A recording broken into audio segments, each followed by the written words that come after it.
Welcome to The Explainer. Today, we're diving into one of the most unbelievable ascents to power in all of Indian history. I mean, we're talking about a group of people from the Deccan Plateau who went from literally serving other kingdoms to building an absolute powerhouse of an empire themselves. Okay, let's jump straight into the absolute political paranoia of the early 18th century, because it perfectly sets the stage. Imagine reading this warning written back in 1715 about European navies, the Portuguese, the English, the Dutch. The author essentially says, hey, these hat wearers, they aren't just here to trade. They've got navies, they've got gunpowder, and they want land. So the Marathas weren't just fighting their local rivals, right? They were navigating a rapidly modernizing, completely globalizing, and super dangerous world. High stakes, to say the least. Which brings us to the ultimate underdog question of the era. How on earth did a newly unified group manage to outsmart massive, sprawling empires? You've got the Mughals and the Deccan Sultanates. These guys were established, incredibly wealthy, and they commanded massive, massive armies. So how exactly did the Marathas flip the script and dominate the Indian subcontinent right before the British took over? Well, here is our roadmap to figure out their tactical genius. We're going to hit the roots of the Marathas, the rise of Chhatrapati Shivaji, their navy and guerrilla tactics, defying the Mughal Empire, and finally, the birth of an empire. And before we get into the heavy battles, let's just quickly map out this timeline, because the pacing is insane. From Shivaji's birth in 1630 to his death in 1680, that's just 50 years. In 5 decades, the entire political landscape of India was turned upside down. It's just a non-stop sequence of military innovation, daring escapes, and pure empire building. All right, Section 1, Roots of the Marathas, Cultural Foundations. To really understand their military success, you've got to look at the Bhakti movement. This wasn't just some religious shift. It was the absolute cultural glue that united the Marathi-speaking people on the Deccan Plateau. Basically, between the 7th and 17th centuries, saints started prioritizing pure spiritual upliftment over rigid external rituals. And the real game changer? They composed their poetry and songs in Marathi, the language everyday people actually spoke. That meant their message could spread like wildfire. You had saints like Ramdas right here, along with others like Nyaneshwar and Namdev, who took incredibly complex philosophies, stuff from the Upanishads and the Bhagavad Gita, and translated them directly into Marathi. They totally bypassed the old barriers of academic learning and made these huge, deep ideas accessible to absolutely everyone. And then you had figures like Sant Tukaram. He focused really heavily on social awareness and community organization. So it wasn't just about personal, solitary devotion anymore. It was about bringing a whole society together. This shared language, literature, and social awareness, it laid the perfect groundwork for a unified political power. The cultural foundation was rock solid before a single military fort was even built. Moving on to Section 2, Rise of Chhatrapati Shivaji, a visionary leader. Enter the young visionary who actually harnessed all that unified culture. Born in 1630 into the Bhonsle clan, Shivaji grew up in Pune under the guidance of his mother, Jizabai.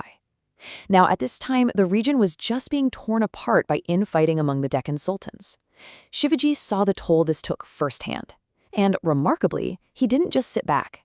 He launched his first military campaigns when he was only 16 years old. Seriously, 16.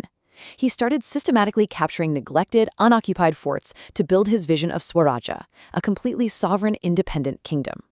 Section 3, Navy and Guerrilla Tactics, Revolutionary Warfare. Now, if you're a small force trying to survive against massive armies, you need to innovate, and Shivaji was a master at this.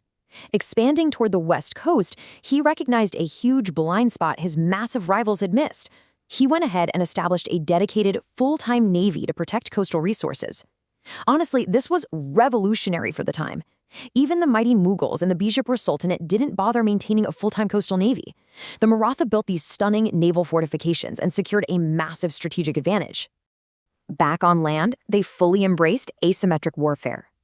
And there's no better example than the infamous Wagnak, or Tiger's Claw. When the Bijapur Sultanate sent their veteran general, Afzal Khan, to crush this rising Maratha threat, Shivaji agreed to a one-on-one meeting in the dense forests near Pratapgarh Fort.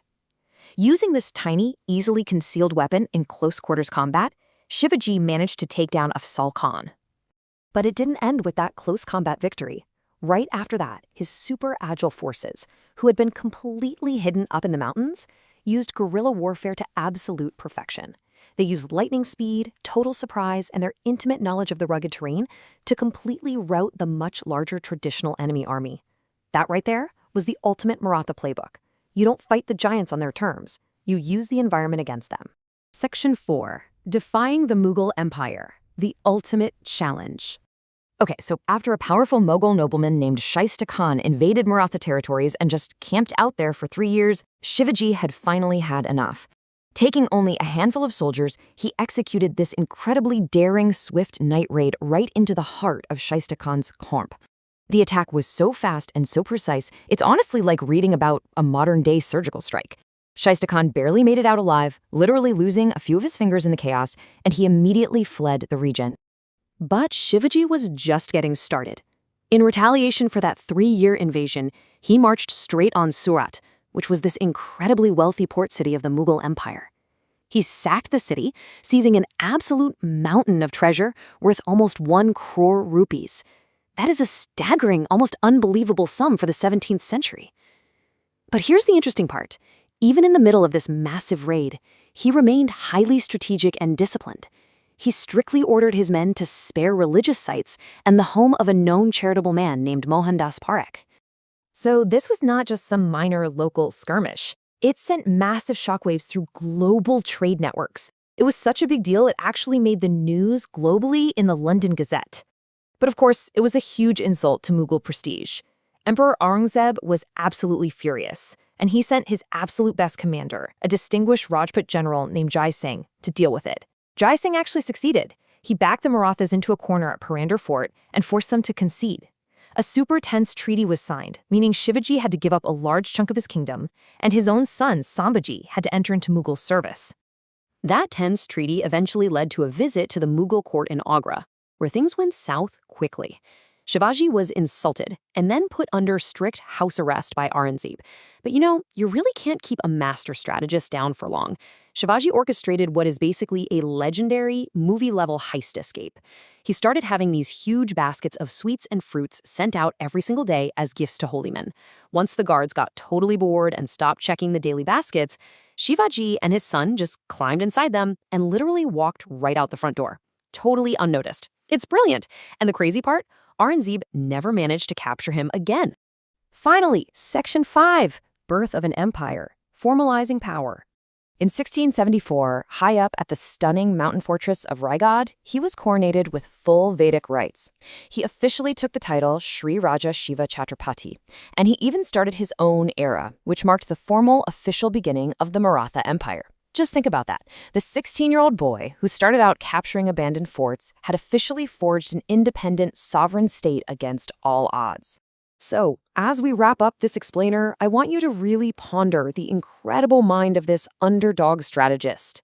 We've seen how deep cultural roots, wildly innovative naval ideas, and sheer unfiltered tactical brilliance managed to completely shift the balance of power in India. So, ask yourself, if you could time travel right now and sit down with Chhatrapati Shivaji, what 3 questions would you absolutely have to ask him? Think about it. Thank you so much for joining me on this journey through history, and keep that curiosity alive.